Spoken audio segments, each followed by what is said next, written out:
Hola a todos y a todas, bienvenidos una semana más al podcast de Recursos Humanos de Factorial.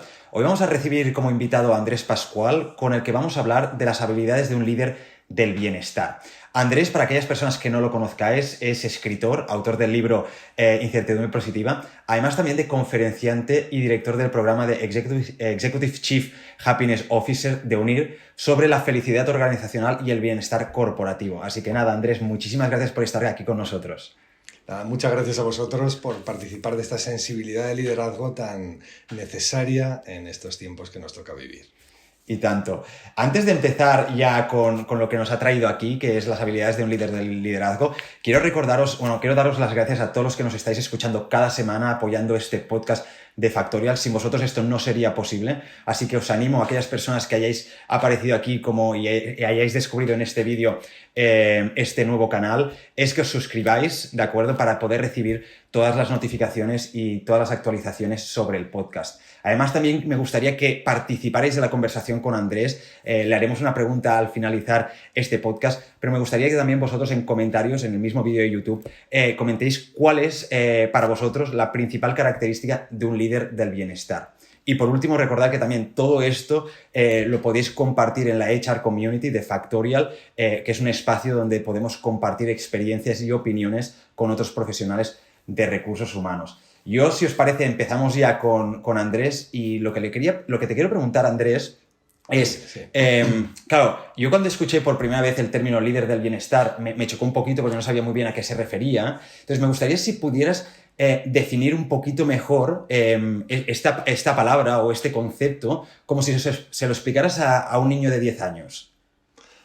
A ver, los niños de 10 años saben mucho más de lo que pensamos muchas veces, ¿no? O sea, hay muchas veces que tendríamos que tratar como a niños a los adultos más que a ellos mismos. Pero si se lo tuviera que explicar fácil y sobre todo con ese lenguaje natural que entendemos todos y que se nos queda grabado más que el técnico, pues le diría que un líder del bienestar es una persona que se preocupa porque estés bien, ¿no? Una persona que te da las claves para que no te duela nada, ni por dentro, ni por fuera, ¿no? Las claves para que, por muy difíciles que el mundo nos ponga las cosas, porque últimamente estamos viviendo la sensación de que todo se nos pone cuesta arriba, sigas siendo ese héroe cotidiano que camina paso a paso, pero siempre adelante hacia las metas, hacia los sueños en los que cree.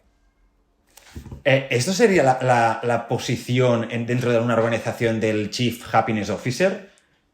Del Chief Happiness Officer o de cualquier otro líder que quiera estar a la altura de los tiempos. Claro, al final el bienestar corporativo y la gestión de la felicidad ha dejado de ser una tendencia, ya es una necesidad inexcusable, ¿no? Las nuevas generaciones demandan esta forma de liderazgo que está basada en el ser humano, que respete unos valores de plenitud personal, de sostenibilidad, acordes con los tiempos, y por ello no solo aquellos que tengan un rol específico de Chief Happiness Officer, sino todo directivo, todo responsable de un departamento, toda persona que al final tenga personas a su cargo, ¿no? Y también podemos hablar luego del autoliderazgo.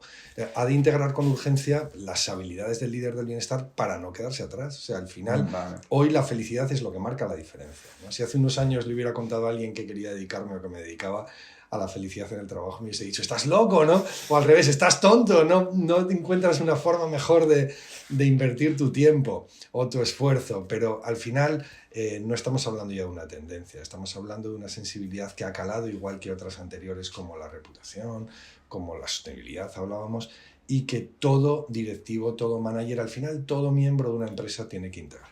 O sea, básicamente lo que estamos diciendo es el Chief Happiness Officer es la persona o la figura dentro de la organización que centralizaría todo este tipo de acciones y políticas, pero al final también es responsabilidad de todos, tanto de los líderes que tienen un cargo, ¿no?, como los líderes que no tienen cargo dentro de la organización, que todos nos sintamos a gusto, que incluso pues si yo no soy ni el director de nada, ni un mando intermedio, simplemente pues soy una persona que trabaja día a día en la organización, que también no pueda ayudar a mis compañeros a sentirse mejor en el espacio laboral.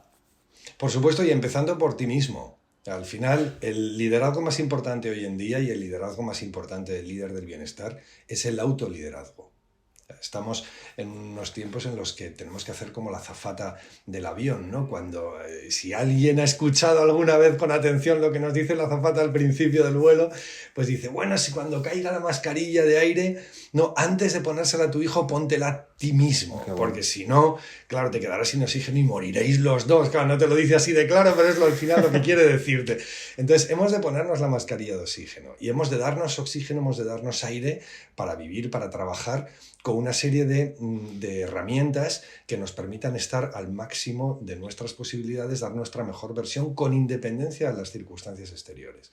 Entonces, el líder del bienestar, el Chief Happiness Officer o cualquier manager o cualquier mando de la categoría que sea que tenga a su cargo a alguien, lo primero que tiene que hacer es mirarse a sí mismo, ¿no? Porque se tiene que convertir en un espejo en el que el resto de la empresa o los compañeros se miren para favorecer ese contagio emocional que es tan bonito, ¿no? Hoy en día llevamos tanto tiempo hablando de contagios terroríficos que bienvenido sea un contagio como el emocional que ansiemos, ¿no? Al final la pasión es contagiosa, la gratitud es contagiosa, el entusiasmo es contagioso, ¿no? Tenemos que llegar a la empresa y no dejar de sentir como hemos creído durante mucho tiempo. En las empresas no hay que sentir y sobre todo que nadie note cómo estoy.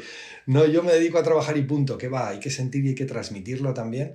Y si lo hacemos desde la positividad, desde el optimismo, más que el optimismo, desde el vitalismo, ¿no? Porque al final el Chief Happiness Officer lo que tiene que imprimir es proactividad. O sea, desde todas estas frecuencias vamos a generar un clima fantástico que va a dar lugar a resultados más que beneficiosos para la empresa.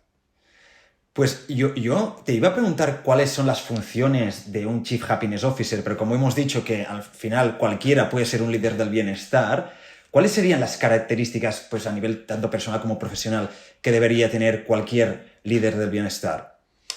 Mira, si vamos a categorías, podríamos decir motivador, buen comunicador, planificador, extrovertido, abierto de mente, buen trabajador en equipo, con conocimientos quizá un poquito de psicología positiva, un poco de coaching, un poco de mentoring.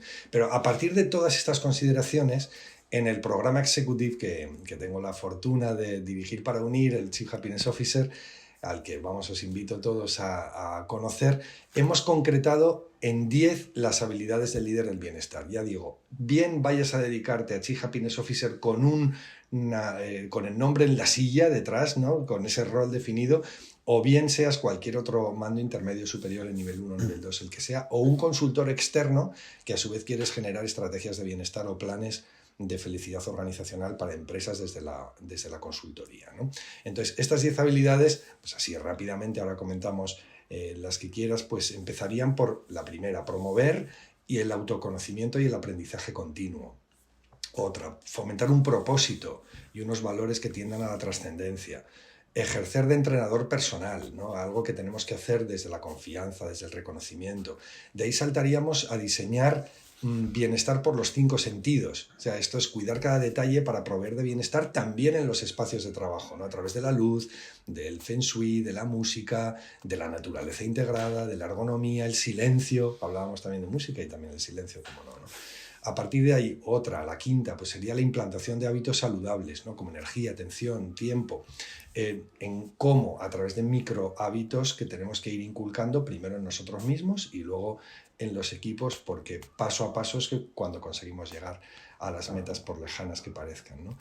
Y otros que podríamos comentar, pues generar flow desde la diversidad, hoy tan importante para crear también innovación, creatividad, favorecer la tolerancia a la incertidumbre y al cambio, ¿cómo no? O sea, una habilidad que hoy tiene que tener o esgrimir cualquier líder antes que ninguna otra. O sea, hemos estado durante mucho tiempo dando importancia a la inteligencia, a la inteligencia emocional, pero hoy el elemento fundamental de la ecuación es la capacidad de adaptación, ¿no? Entonces tenemos que no solo ser capaces de adaptarnos, sino favorecer también a los demás esta tolerancia a la incertidumbre y al cambio constante que supone el mundo, ¿no? Y para terminar hay otros 3 que son simplificar procesos en beneficio de la flexibilidad, de la autonomía, lo que yo llamo minimalismo organizacional, convertir el bienestar en una love mark, ¿no? Porque al final tenemos que atraer, mantener el talento, no retener, ¿no? Sino mantenerlo. O sea, como una familia, aquí no se retiene a nadie, seguro que lo habéis dicho infinidad de veces también en el podcast. Y para terminar, medir este bienestar, porque claro, para integrarlo en la evaluación del desempeño, tenemos que llevar a cabo un análisis constante y una medición constante con las herramientas adecuadas. Al final, pues es una conjunción de todas estas habilidades la que crea el líder del bienestar, que como ves, pues aunan todas las tendencias del liderazgo del nuevo paradigma. Yo te voy a decir que, ostras, 10 características son unas cuantas, así que me gusta que las hayas podido definir. Me quedo con 3, supongo que tú también tendrás tus preferidas o tus favoritas. Según el día y según el momento. Claro, dices, hoy me viene bien esta. Eso es lo bonito, tener una serie de herramientas, una caja de herramientas, para que tú puedas... poder tirar cuando necesitas, ¿no? Claro, porque los planes de felicidad organizacional parten de una cosa, que es la escucha. Al final dices, ¿qué tengo que hacer? ¿Cómo tengo que empezar? Tengo que empezar a medir, analizar documentación. No, antes que nada, lo que tienes que hacer, incluso de las encuestas generales, tienes que hacer escucha activa persona a persona. Porque la organización son las personas que la componen con las circunstancias concretas de ese momento concreto, que sean diferente al de ayer, diferente al de mañana. El de mañana que lo vamos a construir con las acciones de hoy en día, ¿no?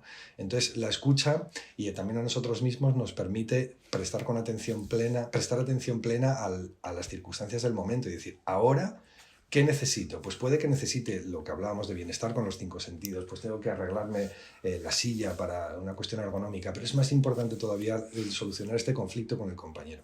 ¿De dónde viene? Viene de un problema de diversidad, de no aceptarnos, de falta de confianza, y entonces sacar esa herramienta concreta que nos hace falta, pero una vez que las conocemos todas y que las tenemos a nuestra disposición. Totalmente. Yo de lo que has comentado, bueno, la gente sabe que a mí, por ejemplo, el tema del propósito y los valores me encanta, sí, porque creo que en una organización no solo vamos a trabajar, sino nos queremos sentir bien y tener esta personalidad personal que tenemos alineada con la personalidad de la organización y con esa visión que tenemos sobre el mundo, sobre cómo queremos que sea la sociedad, es muy importante para que creamos en lo que estamos haciendo, en que realmente pues queremos seguir luchando cada día pues para que ese proyecto, que es nuestra empresa, salga adelante. Así que, bueno, este me encanta. El otro que me parece muy interesante es el del tema de los bienestar de los 5 sentidos, porque me parece que ya concretas muchísimo, ¿no? Das ideas de qué implicaciones puede tener a nivel de políticas el tema del bienestar. No sé si podrías poner algún ejemplo así rápido de algunas políticas de algún sentido en concreto, así que te hayan gustado más o que hayas visto en alguna organización. Sí, sin duda, pero lo más importante es algo que has dicho, ¿no? Y es que tenemos que juntar las cosas más aterrizadas con las cosas o con los anhelos más aparentemente conceptuales, pero que son igual de importantes en el día a día del plan de bienestar corporativo, ¿no? Invertir en bienestar en una empresa no es poner un cesto de fruta a disposición de los empleados. No es poner puffs de colores por los pasillos, que quizá también, o sea, quizá sea lo que necesita la empresa en un momento y en un lugar concreto. Pero invertir en bienestar es ir más allá, es crear una nueva cultura que va a mejorar radicalmente todo el proceso productivo, ¿no? Una cultura que tiene al ser humano en el centro, como reclaman, decíamos, las nuevas generaciones y los tiempos que nos toca vivir. Y en este momento el propósito es muy importante, como bien apuntabas. ¿Por qué? Porque nos sirve tanto de motor como de faro. Mira, yo escribí hace unos años, tuve además la fortuna de recibir un premio de crecimiento personal de Urano, una fábula que se llamaba El oso, el tigre y el dragón. Entonces hablaba de los 3 animales que habitan en nosotros. El oso es el animal de las emociones, ¿no? El que nos abraza, de forma que podemos encontrar nuestra identidad única, ¿no? Esa que nos convierte en especiales, no solo a nivel personal, sino también a nivel corporativo. El tigre, como te puedes imaginar, es el animal de las acciones, ¿no? Es hacer, tengo que llegar del punto A al punto B con unos atributos que son creatividad, fortaleza, firmeza para aguantar la travesía del desierto. Y el dragón, que a veces olvidamos, es el animal del propósito, que es importantísimo, porque es el que nos eleva por encima del mundo de las acciones y por encima del mundo de las emociones, para que no nos genere caos. Es este lío en el que vivimos, en el que nos toca vivir, pero es lo que es, al fin y al cabo, y poder contemplar con perspectiva y con distancia cuál es ese motor y ese faro, ese sentido, ese why, ese porqué, ese propósito, que da sentido a todo lo demás. O sea, cuando vamos cada mañana a la empresa decimos, ¿por qué merece la pena o para qué tanto sacrificio, tanto esfuerzo, tanto riesgo? ¿no? Y no hablo de incertidumbre, hablo de la inversión pura, ¿no? De lo que hacemos, Sí, sí. que podemos perderla. Pues tenemos que tener claro cuál es ese por qué, ese para qué, según lo queramos decir el léxico, o sobre todo ese propósito definitivo. Porque en el día a día es muy fácil hincar la rodilla. Y todos, por mucha fortaleza que tenemos, hay momentos en los que dicen, no vale la pena esto. Las meras metas, o sea, no nos sirven para salir adelante en los momentos complicados. Necesitamos este propósito superior a nosotros mismos, porque al final es a lo que hemos venido aquí los seres humanos. Es a entregarnos al resto para crear un mundo mejor, una sociedad mejor, para mejorar y completar a aquellos que viven con nosotros. Y esto puedes decir, pero esto no tiene nada que ver con la empresa. Ole que no. O sea, te podría poner un montón de casos, pues hay uno precioso de una empresa, fíjate, que se llama El Caserío de Tafalla, ¿no? Por ejemplo, que es... han trabajado la marca corporativa y el propósito con Ezequiel Barricar, que era el coautor de este libro del oso, el tigre y el dragón. Y ellos tienen una historia preciosa que os animo a conocer, ¿no? En el sentido de que cuando crearon un caramelo, que es a lo que se dedican ellos a crear caramelos partiendo de una receta tradicional que pudiera consumir todo el mundo, porque era su anhelo, que aunque tuviera intolerancias o aunque estuviese a régimen, o eso, un caramelo que pudiera consumir cualquier persona del mundo para que a nadie se le negara eso, empezaron a trabajar de tal forma que, bueno, multiplicaron todos sus beneficios y empezaron a ganar premios de aquí y de allá. ¿Qué quiere decir? Que cuando nos forjamos un propósito que va más allá de la propia empresa, es cuando llegan las recompensas del más acá, ¿no? Lo que no podemos es concentrarnos siempre desde el tigre e intentar perseguir el objetivo, porque en un momento o en otro hincaremos la rodilla. Es el principio de reciprocidad, es decir, yo doy, yo tengo una visión clara de lo que quiero conseguir, de hacia dónde me enfoco, y doy, y después ya recibiré, no me centro en recibir primero y después dar, ¿no? Sí, es que la generosidad, sí, al final es una de las cualidades de los líderes carismáticos. Mira, yo imparto también talleres de liderazgo carismático para directivos, y hay una serie de cualidades que tienen todos estos líderes. Y lo bueno es que hay personas que vienen con ellas, pero la mayoría no. Pero la buena noticia es que se pueden aprender, se pueden potenciar. Y la generosidad, el entregarnos, es una cualidad del líder carismático que le viene, como bien dices, multiplicado por 1.000.000 en este boomerang, ¿no? de las acciones. Al final no es dar tiempo, es dar atención. O sea, muchas veces tenemos que estar presentes. Esto conecta con otra de las cualidades del liderazgo carismático, que es la presencia en el aquí y en el ahora. Tenemos que estar en lo que estamos, ¿no? Y a partir de dar tiempo, dar atención, saltamos a dar las gracias también, ¿no? Que es otra multiplicador de los beneficios, porque vivir desde la gratitud nos hace darnos cuenta de dónde están las oportunidades. Fíjate, es curioso, ¿no? Cuando vivimos desde la frustración, estamos siempre con el ojo puesto en las amenazas, como nos impone la genética, pero tenemos que tener otro ojo puesto siempre, como las grandes personas resilientes, en lo bueno de la vida que sigue estando ahí, porque de esta forma nuestro cerebro se abrirá a la oportunidad también. Esto tiene una explicación neurocientífica a partir de un instrumento que tenemos por aquí detrás que se llama SAR, Sistema de Activación Reticular, que es muy interesante también. Es interesante ver cómo funciona el tema de la fidelización en las organizaciones también a partir de la biología humana, ¿no? De pues, los químicos al final que segrega nuestra mente, nuestra cabeza, y que nos hacen sentirnos parte de una organización, o que muchas veces nos hacen sentir pues, un miedo, una incertidumbre que nos impide el poner foco en nuestro trabajo y el poder desarrollar de la manera adecuada aquellas tareas que tenemos que hacer. Yo me quedo con unas cosas que has dicho, has dicho muchísimas cosas, pero me ha gustado porque lo veo muchísimo, por ejemplo, en las ofertas de empleo, cuando hacemos la propuesta de valor a los empleados, que es el tema de que implantar políticas de hábitos saludables perdona, no consiste en poner fruta gratis en la oficina, sino que es muchísimo más. Y hace unos meses, en el People Tech Summit, un evento creado por esta misma casa, por Factorial, se hablaba y se puso el ejemplo de un par de organizaciones que me gustaron mucho, que decían que para promover este tipo de hábitos saludables, lo que hacían era una serie de políticas para que sus empleados, con un objetivo muy concreto, que era que sus empleados, por ejemplo, hicieran más deportes, es decir, salieran a correr o hicieran algún tipo de actividad física, o el otro ejemplo era que durmieran más y, por ejemplo, los monitoreaban a través de una aplicación en un reloj inteligente, y si dormías más de 8 horas al día, la empresa pues te daba una serie de compensaciones pues monetarias o de otro tipo, pues para que realmente sus trabajadores cumplieran el objetivo de dormir más, que al final repercute en su salud. Entonces, yo lo quería esto juntar o hilar ostras, tú que conocerás muchos ejemplos, muchas empresas, ¿qué políticas crees que tienen un mayor impacto dentro del bienestar de los trabajadores? ¿O qué políticas, por lo menos a ti, te han gustado más cuando las has visto en una organización determinada? Mira, lo más importante es partir de la triple dimensión física, emocional y social. O sea, no podemos... Es fantástico lo que comentas al respecto de las políticas enfocadas al bienestar físico, porque es absolutamente necesario. Pero igualmente que el físico lo es el emocional y lo es el social. Y todos entendidos de forma conjunta y equilibrada. No, al final, las 10 habilidades del líder del bienestar que te exponía rapidísimamente antes, y eso pues que animo a todo el mundo a que las conozcan mejor. En los escaparates del Chief Happiness Officer del programa Executive que dirijo para UNIR están escritas, o sea que cualquiera puede acceder a ellas y copiarlas y reflexionar sobre ellas en cualquier momento, ¿no? Pero estas 10 habilidades cubren todo el espectro, del bienestar corporativo desde estas 3 dimensiones, física, emocional y social, ¿no? Y asimismo, si vamos un poco más allá, desde otro tríada, que serían 3 niveles: individuo, equipo, organización.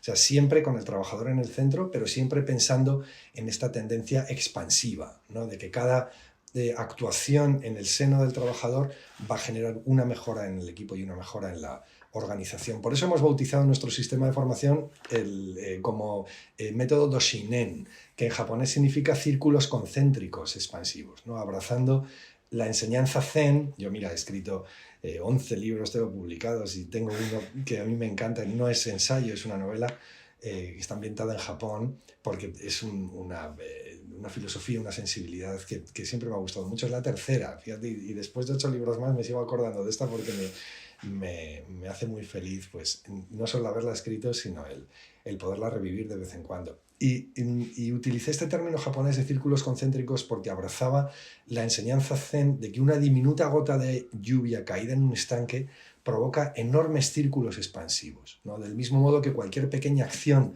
dirigida a incrementar el bienestar de las personas que trabajan en una empresa es capaz de alcanzar estas cotas de beneficio inimaginables. Entonces, lo más importante es la palabra gota a gota, o el término gota a gota. Esto es, paso a paso. O sea, no podemos obsesionarnos con intentar de repente llegar a una empresa y que todo el mundo sean felices mañana. Y encima tienes que ser feliz y encima cobrando lo mismo, ¿no? O sea, que te pagaba ayer. No, y sobre todo, no intentar abarcar todo al mismo tiempo. Lidia Nicolau, que es una Chief Happiness Officer espectacular, que también forma parte del claustro de nuestro programa, dice siempre que tenemos que conseguir quick wins, o sea, victorias rápidas, apuntando a algunos factores que son más urgentes dentro de la gestión del personal y de su bienestar en la organización, ¿no? Pero escojamos lo que escojamos, siempre tiene que haber un equilibrio entre estos 3 niveles: físico, emocional y social. Cuando habla de paso a paso, permíteme que te haga esta última anotación antes de seguir. Hay 2 recomendaciones de un consultor que se llama James Clear que a mí me encantan, y es que en ocasiones, sobre todo en momentos de crisis como la que sufrimos tras el impacto del COVID, la tarea de incorporar nuevos hábitos, sean físicos o de cualquier índole, puede hacerse muy cuesta arriba, ¿no? Entonces, por eso es conveniente que el Chief Happiness Officer o que el líder del bienestar tenga en cuenta estas 2 recomendaciones que me parecen que me parecen definitivas. La primera es que es mejor dejar de pensar en la meta y empezar a concentrarse en el sistema. Esto es, cierto es que has de saber a dónde te diriges. O sea, lo tenemos que tener claro. Antes hablábamos del propósito, por ejemplo. Pero una vez fijado ese punto, has de dedicar toda tu atención al momento presente, a ese cada paso a paso, a ese micro hábito uno detrás de otro que vayas introduciendo. Y en segundo lugar, es mejor no enfocarse en qué quieres lograr y empezar a pensar en quién quieres ser. Y es que cada micro hábito que incorporemos en un plan de bienestar, de felicidad organizacional, es un paso firme hacia la felicidad de la empresa, pero sobre todo hacia la persona en la que queremos convertirnos cada uno de los miembros de la empresa, ¿no? Somos proyectos inacabados, al final hemos venido aquí para completarnos, y en la mano del líder del bienestar está cincelar primero su propia identidad personal y luego la identidad corporativa. Esto es interesante porque lo que me estás diciendo es que este proceso no consiste en que yo implanto una serie de políticas y ya vivo pues, ¿no? de renta, sino que es como algo que es un proceso de mejora continua, algo que nunca está acabado y que por muy perfecto nos pensemos que es ahora, seguramente dentro de un año será aún mejor si seguimos trabajando en él. Así es, vamos, y mira, por seguir con mi querido Japón, ahí tienes el Kaizen también, o sea, de estos microcambios que cualquier persona con independencia de cuál sea su rol puede llevar a cabo. Y dices, ay, pero es que no está en mi mano hacer nada. Yo te diría, no. O sea, no puedes sonreír al compañero cuando él te niega su sonrisa, o sea, que será seguramente cuando más la necesite, o sea, está en tu mano, incluso, por ejemplo, decidir cómo quieres sentirte o cómo quieres hacer que se sientan los demás. Entonces, a partir de este ejemplo micro, podemos ir ampliándolo según nuestra capacidad de actuación, nuestro margen de maniobra dentro del rol o de la empresa, ¿no? Pero lo importante, también has dicho algo, y es que no podemos parar no solo de llevar a cabo pequeñas acciones, sino de medirlas también. O sea, porque antes hablaba que la décima habilidad del líder del bienestar es medir ese bienestar para promover su integración en la evaluación del desempeño, ¿no? Analizar y medir la situación actual y la que resulte después de aplicar algunas medidas de bienestar corporativo, o sea, ver qué resultados han dado. También podemos intentar tender a las acreditaciones de empresa saludable, pues en el programa tenemos a responsables de TUBE, del sello de excelencia, o de Great Place to Work. Entonces, para saber cómo realmente van las cosas y si vamos consiguiendo estas metas que nos fijamos, pequeñas, grandes o medianas, según el momento o no, ¿no? Pero lo importante es no dejar de medir. La tenemos, en nuestro caso, nuestro propio Happy Meter, que lo llamamos, que es nuestro propio semáforo y que sigue la misma estructura conceptual del método Shinen, de círculos concéntricos, ¿no? Pues partiendo del personal, en cuanto a remuneración, desarrollo, saltaríamos al nivel de grupo con la dinámica, reconocimiento, y luego al organizativo con los entornos, la cultura, o sea, con una serie de factores que tenemos que ir midiendo según el momento y según la periodicidad que precise en cada instante el análisis. Yo para ir finalizando, y ahora que has sacado tú el tema, no he sido yo, y es que las empresas al final, a mí me da la sensación que muchas veces, yo creo que todos somos conscientes de que el bienestar es algo muy importante dentro de una organización, pero sí que es verdad que es algo muchas veces un poquito abstracto y que cuesta de medir. Yo he leído sobre, ¿no?, esta herramienta que habéis creado para poder tener una serie de métricas que os ayuden pues, a ver cómo evoluciona todo esto del bienestar dentro de la empresa. Me gustaría si pudieras compartir con nosotros qué resultados son visibles cuando se implanta una política del bienestar como las que estás explicando. O sea, es decir, cómo se plasma esto en la realidad, qué métricas mejoramos, qué resultados obtenemos como organización, para que aquellos directores de recursos humanos, personas que tengan, ¿no?, un puesto de responsabilidad, digan, vale, o sea, concrétame un poquito más qué voy a conseguir con todo esto que me explicas. Sí, pues mira, además es una buena forma de terminar con números, ¿no? Porque es lo que entienden determinados departamentos y no de lo que tienen que entender todos los departamentos, porque en la empresa estamos para ganar dinero. Dices, a ver, ¿cuándo va a hablar este hombre de ganar dinero? Bueno, pues el ROI del bienestar en el trabajo o del bienestar corporativo, esto es el retorno a la inversión que pueda suponer un plan de felicidad organizacional en una empresa, está acreditado numéricamente. Aparte de lo intangible, ¿no? O sea, está claro que lo es en creatividad, en flow, en clima, pero también ha de serlo en las tablas Excel que se presentan al final del ejercicio. Y de hecho, hay números, por ejemplo, la consultora Gallup, o sea, sin ir a una empresa o a otra en concreto, que nos dicen 10% más en calificaciones de clientes o 44% más en fidelización de empleados, una caída absoluta del absentismo con un 41% menos, de la rotación de personal con una caída igual del 55% menos. Entonces, alguien podría decirnos, que nos escucha ahora, bueno, Andrés, estos porcentajes eran aproximados. Yo, naturalmente. Al final dependerá de las circunstancias y de la situación concreta de la empresa, pero lo importante es la tendencia. Primero, que son resultados medias obtenidos de las estudios de la consultora, pero sobre todo lo importante es la tendencia, ¿no? Hablando de creatividad, pues Berkeley te va a decir que las personas felices son un 86% más creativos y HBR, la Harvard Business Review, te lo va a elevar un 300%. ¿Cuál tiene razón? Tienen razón las dos. O sea, depende de la empresa que estemos midiendo y del momento, porque como al final para implantar un plan de felicidad organizacional, pues hay quien dice que necesitas 3 años, por ejemplo, ¿no? O sea, para ver unos resultados definitivos.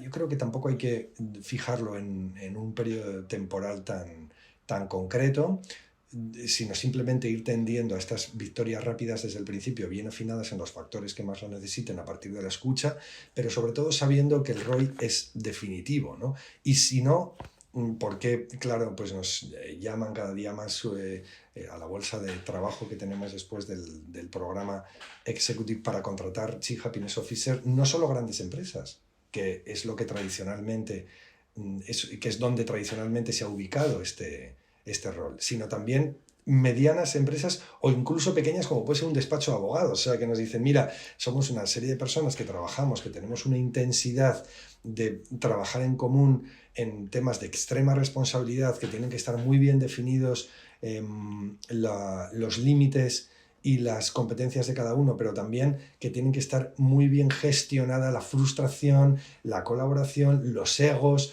¿no? Entonces es posible que haga falta un Chief Happiness Officer más que en una empresa de 500 trabajadores, ¿no?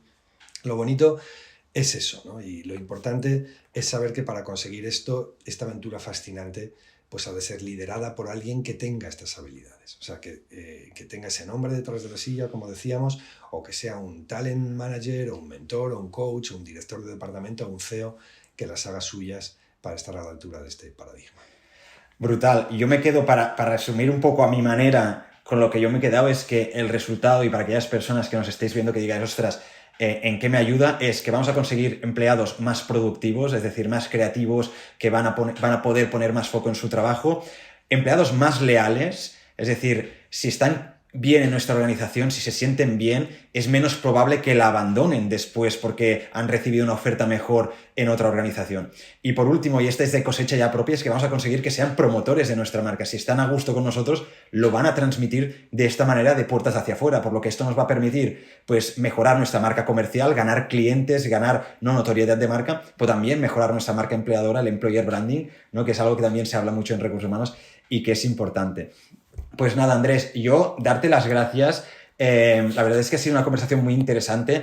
Para acabar, lo que sé que te pediría es que hagamos el mismo ejercicio que hemos hecho con los oyentes del podcast de Factorial de hoy, que es que nos digas cuál es la principal característica que tienes, o por lo menos hoy, que has dicho que dependiendo del día, pues tienes una u otra, que debe tener un líder del bienestar. Y así también, pues, los oyentes también, si comentáis en los comentarios de YouTube, podremos comparar y ver cuáles las características preferidas de unos y otros. Bueno, yo creo, mira, que en estos tiempos locos, sin ánimo de dejar atrás otras habilidades, debemos quedarnos con la séptima, que es favorecer la tolerancia a la incertidumbre y al cambio. Tenemos que ser capaces de afrontar sin estrés, sin ansiedad, sin angustia, esta situación de incertidumbre que nos rodea en este mundo que muta a cada instante, en el que lo que ayer valía hoy ya no vale, en el que no hay nada seguro, favoreciendo ese coeficiente IQ o AQ de adaptabilidad, tanto el propio como el de las personas que trabajan con nosotros.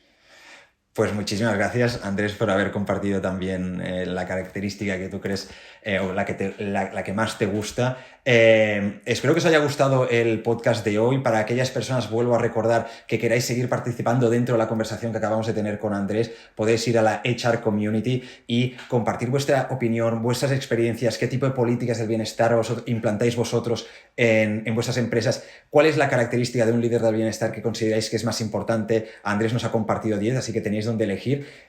Vamos a crear una entrada para que podáis comentar y podáis participar con nosotros. Así que muchísimas gracias, Andrés. Un placer tenerte aquí en el podcast. Gracias a vosotros por fomentar esta sensibilidad de liderazgo. Gracias. Un abrazo.